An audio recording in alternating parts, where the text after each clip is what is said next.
Fala pessoal, seguimos com as análises do torneio de candidatos. Mas antes, eu queria dar um aviso. Caso você tenha chegado nesse vídeo e pensado, pô, podia fazer mais vídeos sobre o torneio de candidatos. Bom, eu queria dizer que até agora eu analisei todas as partidas da primeira e da segunda rodada, tanto do torneio de candidatos absoluto como do feminino. Porém, a gente está com um problema que identificamos que o YouTube não está entregando as notificações dos vídeos para todo mundo. Eu fiz esse teste com algumas pessoas que eu sei que são inscritos no canal, e teve gente que, por exemplo, num dia que a gente lançou 4 vídeos, recebeu uma notificação ou 2 no máximo, e tinham lançado 4 vídeos no dia. Mesmo assim, os vídeos que estão mandando as notificações, eu acho que não está chegando para muita gente. Então, sugiro, se vocês puderem, né, além do de sempre, que é deixar o like no vídeo se você gostar e se você não está inscrito no canal, se inscrever, ou ativar as notificações para receber aviso a cada vídeo, ou se você não quiser essa chatice de ficar sempre recebendo notificações, né, entrar no canal e dar uma olhada, porque, como eu disse até agora, eu analisei todas as partidas, tanto da primeira como da segunda rodada, nos dois torneios, do absoluto e do feminino. Alguns vídeos eu analiso 2 partidas, outros uma partida só, mas está tudo lá no canal.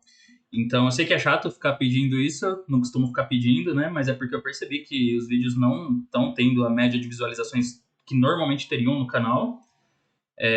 Então, não sei. Essas são as minhas sugestões. Mas assim que voltar ao normal, que normalizar tudo, eu não vou colocar mais esse aviso no início dos vídeos. Mas por enquanto, eu acho que vai ser o jeito. A gente viu aqui o Vidit de Pretas jogou muito bem. Tudo bem que o Naka também tomou algumas decisões ruins, mas o Vidit foi muito bem. E o Prague perdeu para o Gukesh, uma partida também super complexa que eu analisei. Uma catalã, que o Prague sacrifica 2, 3 peões, fica super confuso, no fim ele perde, o Gukesh defendeu muito bem. Mas eles vinham nessa situação, o Vidit muito em alta depois de ganhar do Nak, e o Prague depois de perder, o Vidit com as brancas ainda. Então, poderia dar a entender que o Vidit tinha excelentes chances de aproveitar o embalo, né, e ia para a liderança, nesse caso.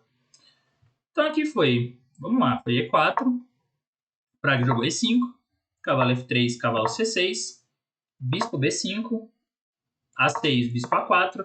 Na primeira rodada do Candidatos, uma partida que eu também analisei, que foi Firouzja e Prague, foi cavalo F6, roque e cavalo por E4, Prague jogou a Rui Lopes aberta, mas dessa vez ele muda, ele não joga cavalo F6 e ele joga um lance bastante inesperado nessa posição, para dizer o mínimo.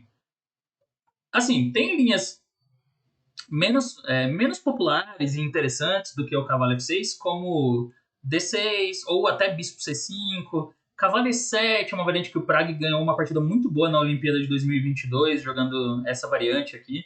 Mas ele faz um lance que esse não tinha como prever. F5. Uma jogada bizarra, assim, à primeira vista, né? Lembra meio que um gambito de rei de cores invertidas, para quem joga E4.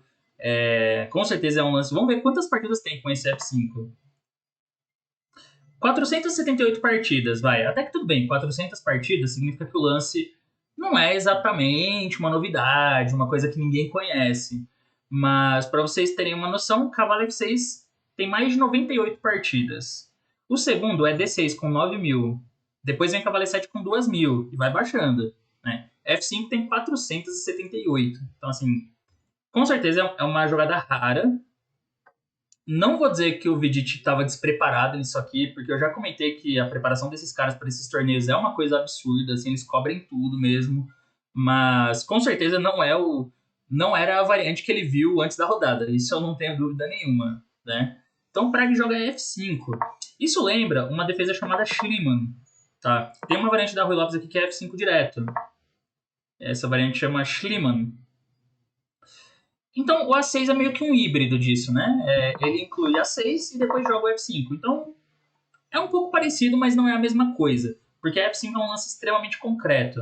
Ele está querendo ganhar espaço no centro, mas isso vem ao custo de enfraquecer a posição do rei. Então, assim, tem um preço muito alto que ele paga para tentar ganhar espaço no centro e contestar rápido a vantagem de espaço das brancas aqui com o peão de E4. Então a inclusão do A6 coloca alguns detalhes, mas a posição é sempre muito concreta, tem que funcionar direitinho. O Vidit aqui ele foi surpreendido, mas não pensou durante um longo tempo, então isso me sugere que ele conhecia essa linha, não é que tipo, ele nunca viu isso aqui, porque ele jogou D4 pensando ali, tipo, 5 minutos. Né? Então, para ele, eu acho que não veio como um baque, assim. A ideia das pretas, no caso de ir por F5, que vocês veem que aqui, ó, o computador já gosta muito pro preto, é jogar E4. E aí não tem uma casa tão boa pro cavalo, né? Pra onde vai esse cavalo? Por exemplo, se jogar cavalo G1, quer dizer, parece que é o único cavalo G1, né? As pretas já tem aqui dama G5. É uma jogada bem ativa essa, né? Ele já tá tocando em F5 e G2 e a dama fica muito ativa.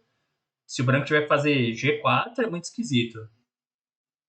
Mas outra possibilidade, depois de G4, é tomar em C6 para dar uma outra casa pro cavalo aqui. D por C6 e ter a casa E5. Só que aí o bispo tá recuperando o peão em F5 e isso já deixa as pretas com um par de bispos em uma posição bem aberta. Então, realmente, tomar em F5 parece uma decisão arriscada. Agora, D3 é uma alternativa mais sólida, eu imagino. Porque contra a Schliemann pura, digamos, no lance F5 aqui, se eu não me engano, D3 é o principal, assim, é o mais jogado. É a linha mais confiável. Então, eu acho que também daria para continuar para responder com D3 aqui. Mas eu não jogo nem E4 nem Rui Lopes de pretas, tá? Então, o que eu tô dizendo nem é muito confiável. Em vez disso, o Vidit faz o lance mais que parece a melhor resposta, que é o mais ativo, que é D4. E é o primeiro do computador. Ele reage no centro, faz muito sentido. Aqui o Praga jogou E por D4. Não adianta jogar F por E4, porque aí cavalo por E5. Essa é a ideia das brancas, inclusive. Depois ele roca e tem uma posição muito boa. Então jogou E por D4. E agora ele faz E5. Né? Em vez de tomar ali em F5, ele joga E5 disposto a ficar temporariamente com o peão a menos, mas na verdade as brancas têm um plano muito simples e bom, que é jogar pela vantagem de desenvolvimento. Ele quer rocar, na hora certa tomar em D4, e justificar que as pretas estão com o rei no centro e que o preto já enfraqueceu as casas pretas avançando o peão de F, que pra mim é muito lógico. Mas assim, eu nunca estudei essa posição, tá? E eu também não analisei a partida profundamente, com calma, nem nada. Eu tô dando só impressões superficiais. Então, se sair alguma coisa errada, me perdoem. O Prague seguiu com B5, cortando já, né, o ataque do bispo em cima do cavalo, a pressão, bispo B3 e cavalo A5. E aí vejam que até aqui ele tá ao toque, 1h58. Ou seja, tudo aqui é parte da preparação do Prague. Ele não tá inventando. Assim, eu vi que muita gente ficou, tipo, impressionada com essa partida. E realmente, eu também fiquei impressionado pelo Prague entrar numa abertura como essa e pela forma criativa que ele joga. Mas não se enganem, velho. Não se enganem, pessoal. Essa galera não dá ponto sem nó. Esses caras não decidem na hora o que eles vão jogar na partida. Eles não inventam na hora o xadrez. Isso aqui, com certeza, foi preparado, tá? E deve ter sido preparado muito, durante muito tempo. Porque, assim, a posição das brancas, visualmente e objetivamente, a posição das pretas, quer dizer, ela é muito arriscada. Ele já comprometeu muito estrategicamente a posição dele. Então ele precisa saber exatamente o jeito de jogar essa posição. Porque com certeza é uma posição que, assim, tem algumas dificuldades práticas para as brancas encontrarem o caminho certo. Então por isso que vale a pena entrar, né? Mas o preto também tem que achar lances difíceis. A gente vai ver isso na partida, porque senão ele fica perdido. Tipo, ele fica totalmente perdido. Então ele não tá aqui achando na hora isso aqui, tá? O Vidit jogou cavalo por D4. Bom, tá atacando F5 simplesmente. Ele pode ter também uma ameaça como bispo G8 e depois dama H5. E aqui foi bispo B7. Eu fiquei curioso com esse momento, porque eu fico tentando entender os lances, né? Tipo, ver a partida ao vivo e tentar descobrir os lances que os caras vão jogar. Esse é um excelente treinamento, você comparar o seu raciocínio com o desses caras de 2.700. E eu tava curioso para ver assim como que o jogo seguiria no caso de bispo toma G8, torre por G8 e dama H5. Eu achava meio estranha a posição, mas na verdade isso aqui não é bom para as brancas, tá? Porque joga G6, dama por H7, torre G7. Agora tá caindo G2, então a dama volta para H3. Só que agora as pretas jogam dama E7 e em seguida ele já pode rocar grande. Então, por exemplo, roque pequeno, roque grande. E essa é uma posição bem desequilibrada, né? As brancas têm problemas com o peão de E5, Mas aqui o preto tem o par de bispos e ele tem ideias de ataque na aula do rei no longo prazo. Por exemplo, dobrando as torres na coluna H e combinando com a ação do bispo nas casas brancas. Então é uma posição muito interessante, mas com certeza o preto tem bastante atividade, tem bastante compensação pelo peão. Para vocês terem ideia, o computador diz que aqui dama G3 é o único lance que não fica pior já para as brancas, senão já está por baixo, já está inferior. Então não dá, velho. Se eu não me engano, isso aqui ainda está na teoria, tem 2 partidas, e o Vidit joga cavalo por F5, que diminui um pouco a vantagem, né? Foi engraçado porque eu vi no Twitter um GM indiano comentando o seguinte, que o Vidit, depois de pensar por um tempo aqui, ele joga... Pouco tempo, na verdade, né? Na verdade, ele pensou mais aqui, vai. Ele joga cavalo por F5. E ele disse que esse era um lance inteligente, porque é uma jogada muito humana, comparada com a mais crítica. Que a mais crítica, e aí ele falava que era uma linha conhecida, é roque, e quando C5, cavalo por F5, C4.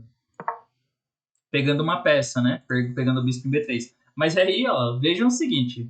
Primeiro, o computador tá dando ganho já para as brancas nessa posição. Tá totalmente ganho. Agora ele diminuiu a vantagem, né? Então, assim... Também é outra coisa que eu falo sobre essa partida. Não confie muito na avaliação desses computadores online, porque eles não aprofundam muito a posição. Pode ser que, tipo, todas essas avaliações estejam erradas quando colocar num computador, num supercomputador, um que calcula até o lance 40, assim, digamos. Então ele fala que essa seria a continuação mais crítica, sacrificando uma peça, mas cavalo por F5 é uma continuação bem humana, bem lógica, e que teria uma chance de que o Prague não tivesse analisado esse lance, justamente por não ser a mais crítica do computador. E aqui ele tinha uma tarefa difícil pela frente de encontrar uma jogada, uma sequência que não era tão óbvia no tabuleiro, que é cavalo por B3, A por B3 e D6. Se ele não jogasse isso, ele já tá pior e que tinha uma chance grande disso não tá na preparação dele, assim, de estar saindo. E eu achei engraçado porque o Guiri respondeu esse tweet, Nishigiri, e ele comentou o seguinte: como assim? Você acha que o Prague é um amador? Ou o quê? Porque aí o ponto dele que eu vou explicar é engraçado, mas o ponto que ele tá querendo dizer que eu vou explicar agora é o seguinte: não tem a mínima chance do Prague, tipo, ter preparado essa abertura e ele ter deixado passar cavalo por F5, assim, ele fala, não, vou analisar só roque, porque roque é o primeiro do computador, e não analisar cavalo por F5. Porque aí você vê um cara lá de dentro, né? Que é o Guiri, que tem, sei lá, 2,750, 60, ironizando, porque, tipo, a preparação nesse nível, ela é muito completa. Não existe o cara entrar numa linha tão desequilibrada como essa e simplesmente ele esqueceu de analisar cavalo por F5. Esses jogadores, eles já sabem que eles vão enfrentar esses adversários no candidatos há meses. Então, assim, ele teve meses para deixar, não ele analisar as posições apenas, mas uma equipe trabalhando para ele. Com certeza tem vários jogadores trabalhando para ele, analisando as partidas de cada adversário e preparando as linhas e revisando de novo para ver se tem algum furo. Não tem chance nenhuma de cavalo por F5 que ele não analisou nessa posição, né? E aí é engraçado isso, o Guiri ter feito essa piada, porque eu acho que realmente ele tem razão. Né? Um pouco de ingenuidade, achar que ele não vai ter analisado o cavalo por F5, que é simplesmente o branco toma um peão e ainda cria uma ameaça de mate, né? Ameaça cavalo por G7, dama H5 e dama F7 mate. Mas esse GM comentou isso, assim, né? Que cavalo por F5 era um lance interessante, porque o preto só evitava ficar pior jogando cavalo por B3, A por B3 e D6, e que isso não era tão fácil de achar no tabuleiro. E aí, quando o Prague joga, ele pensa por 8 minutos e joga o quê? Cavalo por B3, A por B3, D6, que é a melhor continuação. Eu não acho que ele encontrou isso no tabuleiro, sendo muito honesto, assim. Eu acho que ele deve ter analisado várias posições críticas nessa posição. Não sei se essa foi uma linha que ele preparou especialmente para o Vidit, mas tem uma chance grande, tá? Porque isso me parece... Não sei, tô chutando também, é achismo, tá? Um tipo de preparação específica para um certo adversário, por exemplo, ele pode ter visto as partidas do Vidit ou os segundos dele, os jogadores que ajudam ele a preparar e falado, eu acho que essa linha tem chance de encaixar legal com o Vidit, porque pelo estilo dele, pelas posições que ele gosta de jogar, o jeito que ele joga, eu acho que esse tipo de posição tem a tendência dele acabar ficando inseguro, dele ficar surpreso e tal, dele tomar decisões não tão boas. Então pode ser que ele preparou essa linha especificamente para essa partida, porque como eu disse, eles têm meses para preparar para cada adversário, e a maioria deles tem não só um, como vários segundos, vários jogadores que ficam ali trabalhando para eles. Então, eu imagino que aqui ele analisou várias continuações nessa posição, e ele, no momento quando foi cavalo por F5, ele deve ter lembrado, ó, tá bom, cavalo por F5 não era nem o primeiro, nem o segundo, nem o terceiro, nem o quarto lance do computador. Como que era? Deixa eu lembrar isso aqui. E aí, tá, lembrou de alguns planos típicos da posição e tal. Muitas vezes também nessas variantes, em posições como essa, o cara só precisa lembrar de alguns detalhes, tipo, se deixar eu vou tomar em B3 e abrir o jogo. E pronto. E aí ele jogou cavalo por B3, a B3 e D6. E essa é realmente a continuação certa. Não sei também como seria no caso de outras linhas, mas aparentemente outras linhas já deixam as pretas bem inferiores. Por exemplo, G6 para atacar o cavalo. Aqui as brancas têm uma resposta bonita, não, uma resposta brilhante assim, que é roque, simplesmente. Porque G por F5 não é uma ameaça, né? Se tomar em F5, dama H5, rei E7, bispo G5. E tá ganhando a dama, tá dando mate, tá ganhando tudo. Outra variante outra linha que também acho que não funciona é que assim, fora D6 é até difícil sugerir outro lance. Por exemplo, bispo toma G2, vai. Bispo G2 por G1. Tá vendo? Já tá dando 5 pontos essa posição, porque simplesmente se tirar o bispo, leva dama H5 para G6, né, eu acho. É um arremate rápido esse. Por exemplo, bispo C6. Tem bispo G5 também, que fica ganho, mas dama H5 é direto, né? G6 torre toma. Tá dando mate isso aqui. Então ele joga D6. E aí o Vidit fez dama E2, que pra mim é natural, ele podia rocar também. Aparentemente rock era mais seguro, segundo o computador. D por E5, cavalo C3. Só que aí, né... Bom, no mínimo o preto já pode trocar as damas e fica com um par de bispos indo para um final, então acho que o preto não deve estar com grandes problemas. Mas aí ele jogou dama E2. É interessante ver a diferença, tá? Enquanto o Prag não gastou muito tempo para chegar nessa posição, ele vai começar a gastar a partir de agora, porque as próximas decisões são importantes. O Vidit já gastou bastante tempo tomando algumas decisões, então, para começar, ó, só para vocês verem, prestando atenção no gerenciamento do tempo.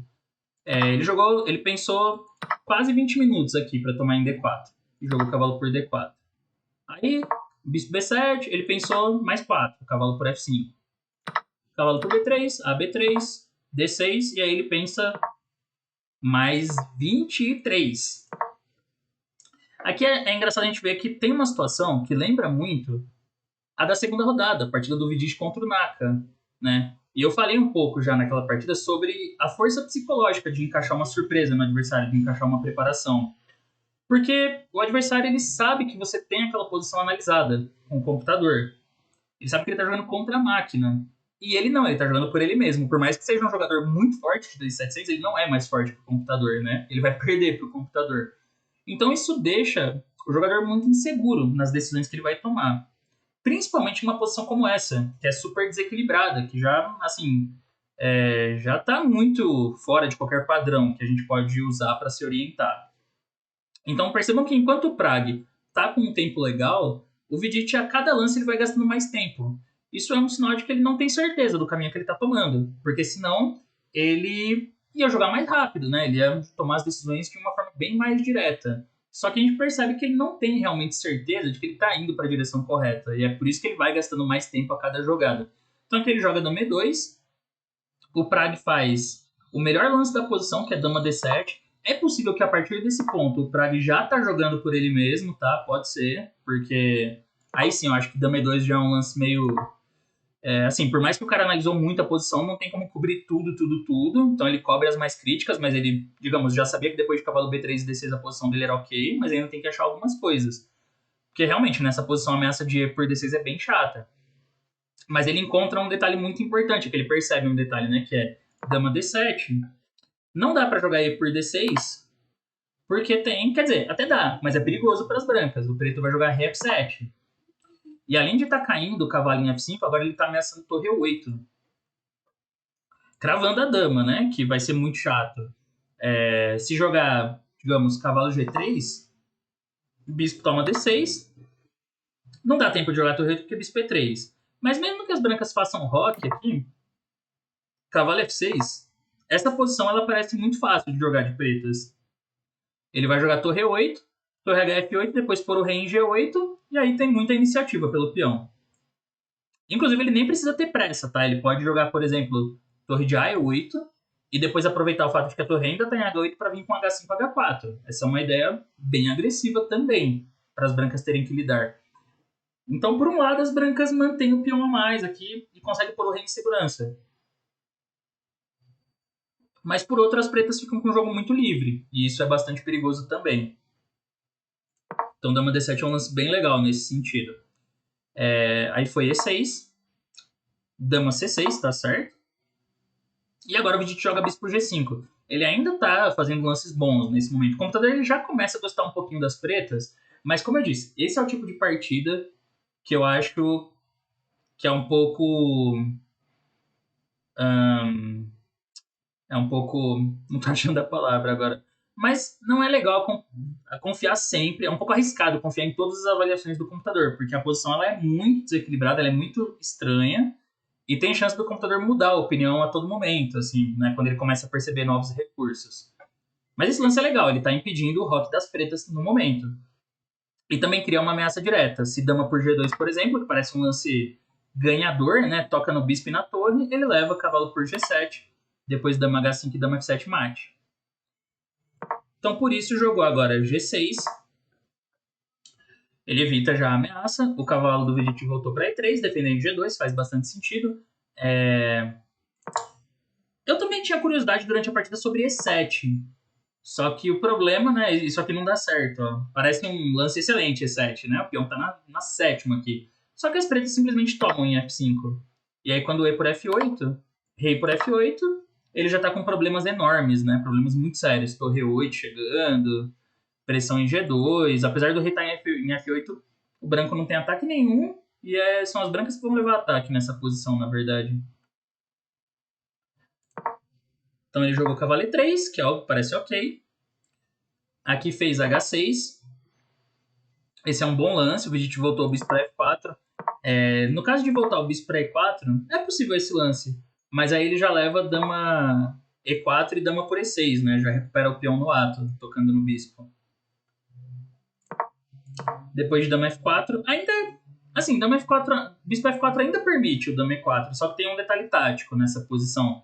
Quando ele joga dama E4, que eu imagino que era isso que as brancas estavam planejando, dá para jogar cavalo C3. E aí dama por F4 não é possível por causa de cavalo D5. Bispo toma, cavalo toma. Vai ter cavalo por C7 depois.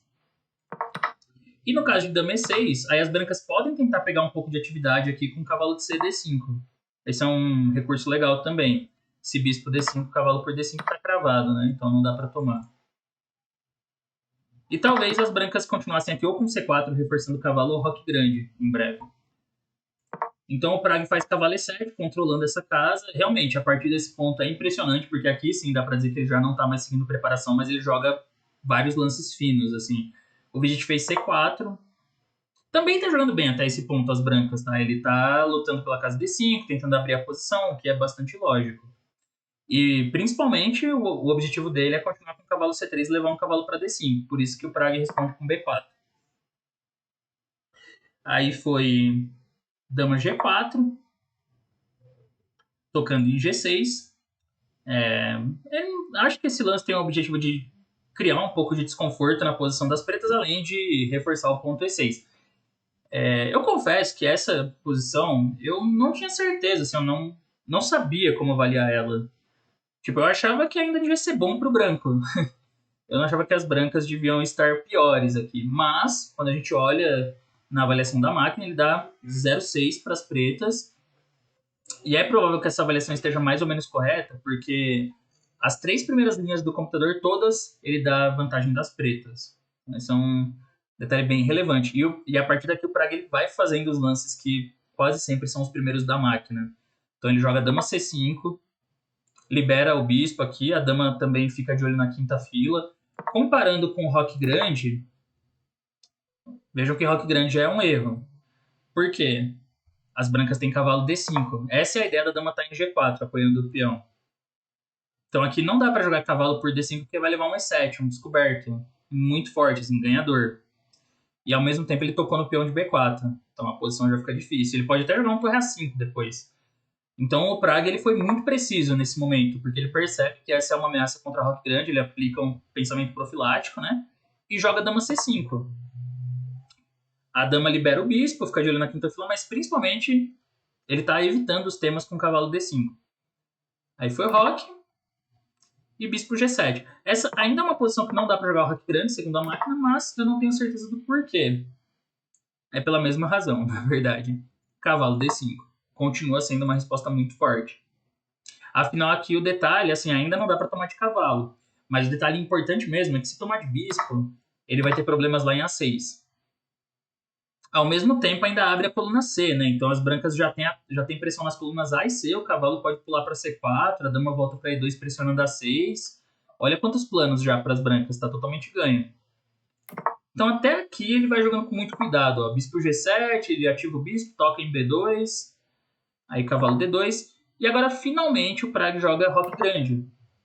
Mas esse não é o lance certo, né? Esse lance acaba sendo uma imprecisão. De acordo com o computador, era mais preciso o Roque pequeno, na verdade. E aí ele teria que jogar de uma forma bem paciente. Ele teria que rocar pequeno, trazer a torre de A para E8 e aos poucos pressionar o peão de E6. Ele tem também esse bispo em B2, esse bispo atacando B2, mas não é o ponto mais relevante da posição, é o peão de E6 mesmo. E o computador fala que eventualmente o preto está bem, aqui vai acabar recuperando o peão com torre F6, talvez um bispo C8, alguma coisa assim, e vai recuperar o peão, né? Ou dama F5, quando o cavalo sai de E3, né? Claro. Mas ele joga Roque Grande. Talvez esse seja um momento crítico, assim, pro Vidit, porque até aqui a posição ela é tensa, mas com o Roque Grande ele poderia ter pego uma vantagem, né? Mas ele tinha que ter jogado o lance aqui, que é a ideia temática, que apareceu em várias posições, que é esse cavalo D5. É até mais fácil da gente avaliar essa posição agora, vendo o tema do cavalo D5 em outras variantes, aí, variantes anteriores, né? Porque fica bem claro, se tomar de bispo e depois tomar de dama, as pretas estão totalmente perdidas por causa da abertura da ala da dama, né? Das linhas aqui para atacar o rei preto. E ao mesmo tempo ele não consegue manter o bloqueio em E7 agora. Nessa posição já tá vindo um cavalo E4 aqui, inclusive atacando a dama. Tá vindo bispo E3, ou seja, a posição das pretas tá colapsando. Ele tem que jogar cavalo por D5. Agora tem duas possibilidades. Ou E7, descoberto. Se bem que eu tenho certeza que o Prague viu esse descoberto, mas ele jogou assim porque com D7, torre D7. Claro, e aí não tá caindo um bispo ali em F8, né? Que seria o problema da variante anterior. Ou ele pode jogar C por D5 direto também. Porque isso vai acabar transpondo, aparentemente, dama por D5. Por alguma razão, a máquina gosta de H5 primeiro, mas eu não consigo entender. Vamos ver, não consigo entender qual é o problema de dama por G6. Acho que pode ser torre de DG8, assim, e aí as pretas têm uma pressão muito forte na coluna G. É algo assim, dama por G6, e aí, realmente, torre de DG8. Ele fala que já tá destruindo aqui. Tá dando 0,6, 0,2, mas na prática vai ser muito duro para as brancas. Então, aparentemente, a ordem mais precisa seria jogar assim: cavalo D5, cavalo toma E7 primeiro, força a torre aí para D7 e agora C por D5. E aí, quando dama por D5, cavalo C4. Bom, ele dá essa posição como melhor para as brancas. Na prática, eu não tenho certeza que é tão fácil de avaliar assim. Porque a posição ela é muito concreta, na verdade, né? A posição ela só funciona em termos concretos. Então, por exemplo, H5, dama H3 para manter a cravada. Tudo bem que dá para jogar rei B8 aqui para tentar, né? Não pode tomar a torre porque tá levando mate. Só que aí sobra um cavalo E3 nessa posição aí. Agora o cavalo defende G2. Daí já fica bem difícil para as pretas. Dama B5, torre A5. Esse lance aqui é uma bomba. Se tomar a torre, dama por D7 ganha por causa do peão. Se não tomar, vai ter cavalo D5 consolidando, simplesmente, defendendo D7. E se jogar dama F5, dama por F5, G por F5, e agora já no mínimo tem a possibilidade de bispo G5. Torre 1 e bispo G5, o peão G7 fica vivo. Aí as pretas realmente estão numa posição difícil. Aí dá para perceber porque que isso é ruim para as pretas. Ou outra ideia seria dama F5 direto, né? Sem dar essa casa G5. Nesse caso, daí ele dá uma outra continuação bem direta, que é dama G3, com uma pressão muito forte, principalmente em D6, mas depois de torre C1 também na coluna C. E isso já parece incômodo para as pretas também. Por exemplo, digamos, se jogar G5, a ideia é simplesmente o bispo toma D6. C por D6, cavalo por D6, e quando torre por D6, dama D6, tá perdidaço preta, né? Tá vindo um mate aqui com torre C1. E se jogar algo como rei B8, tem a mesma ideia, simplesmente o bispo toma D6. Porque depois de C por D6, cavalo D6 tem um descoberto ali no diagonal. Cavalo F7 ou E8, algo assim. Então aqui depois de dama F5 e dama G3... parece que o lance para não ficar perdido é bispo F6. E aí quando o bispo D6, bispo E7. Bispo E7, torre E7, ele fala que isso tá melhor para as brancas. Apesar do material tá igual, agora é mais fácil de atacar o rei preto e a ala do rei das brancas tá segura. Então, assim, esse era o momento crítico, né, pro Vidit. Ele tinha que jogar cavalo D5. Por isso que o lance anterior das pretas foi impreciso, o roque grande, tinha que ser roque pequeno. Mas, ele faz H4 aqui. Eu não consigo entender direito a natureza desse erro, para falar a verdade. Eu consigo imaginar que talvez ele não queria... Ele estava um pouco preocupado com ideias como G5 e H5 aqui, ganhando tempo, empurrando as peças das brancas. Então H4 é uma forma de estabilizar o bispo, e também se H5 ele tira a dama para H3 e a dama fica segura. Eu acho que pode ter sido algo assim, ele ficou com medo de levar um H5, dama H3 e G5, e depois G4, e enfim, deixar a dama muito restringida. Mas teria que, né, o Vidit mostrar qual foi o que deixou ele com medo. Porque cavalo D5 parece muito bom, né, assim, quando a gente olha esse tema. E não é tão fácil de ver como que as pretas vão responder isso aqui, mas outra alternativa é que depois de cavalo D5, CD5, ele também não viu o tema do E7. E aí faz sentido ele sentir que a posição estava ficando um pouco instável. Mas, de qualquer forma, H4 não é bom porque ele simplesmente dá o tempo que as pretas precisam para se organizar de uma vez. Então, o Praga joga a torre de D, E8. Ele tira a torre dessas ideias dos descobertos com E7. E, ao mesmo tempo, ele já se prepara para atacar E6. Então, nessa posição, as brancas ainda têm um peão a mais. Só que ele tem também o peão de B2 caindo, tem o par de bispos das pretas muito ativo, e o peão de E6 começa a se tornar uma fraqueza. Além disso, como as brancas perderam o timing do D5, perdeu a chance, né, de aproveitar esse recurso, a cada lance agora parece que a posição das brancas vai ficando mais descoordenada, porque realmente as peças brancas não estão muito bem coordenadas. Ele precisa fazer tudo funcionar de uma forma concreta. Então aqui jogou torre de AD1, eu consigo, esse lance faz bastante sentido, ele quer ter uma peça apoiando ali o cavalo D5 e também, né, sai do bispo B2 com um ganho de tempo. Só que depois de bispo toma B2, o Praga simplesmente toma o peão e ele fala, agora eu vou voltar o bispo, vou jogar H5, por exemplo, e vou ficar batendo em E6, H4, e minha posição é excelente. Então isso leva o Vidit a desesperar um pouco, jogando cavalo D5. Agora ele, não só o material tá igual, como ele sacrifica um peão para tentar ativar as peças. É uma decisão questionável do ponto de vista do computador, mas humanamente eu consigo entender, porque ele percebe que está saindo do controle, que a posição dele está começando a deteriorar, já está piorando, né? Então ele joga cavalo D5, mas aí o Prague foi cavalo por D5, CD e bispo D5, porque afinal E7 não traz mais nenhum problema para as pretas. Jogou E7, rei B8, bispo E3, ele faz aqui dama B5, as peças pretas estão muito bem colocadas, cavalo C4, bispo C3, e o Vidit vai aproveitando para tentar ativar as peças, né? Bispo D4. Só que essa posição é bem interessante porque ele joga torre G8, que faz muito sentido, mas esse lance dá uma chance das brancas voltarem para o jogo. Eles já estão aqui agora ficando com pouco tempo, né? O computador fala que torre H7 era mais preciso. Né? É curioso porque isso não é tão natural, eu acho, né? Tem uma sequência aqui bem concreta para as brancas, que é bispo toma C3, BC3, e agora ele pode tentar um golpe com cavalo por D6, C por D6, dama por G6, torre H E7, e dama por D6, para recuperar o peão. O curioso é que mesmo aqui, o computador ainda prefere as pretas para recuperar o bispo, quer dizer, né? Ele fala, rei A7, não dá para tomar de torre, porque aí leva dama por F1 e torre 1 mate. Então dama por D5. Troca. E C2. E mesmo essa posição, que o branco tem peão a mais, ele prefere as pretas. Ainda que ele gosta mais das pretas. Se torre C5, torre E2.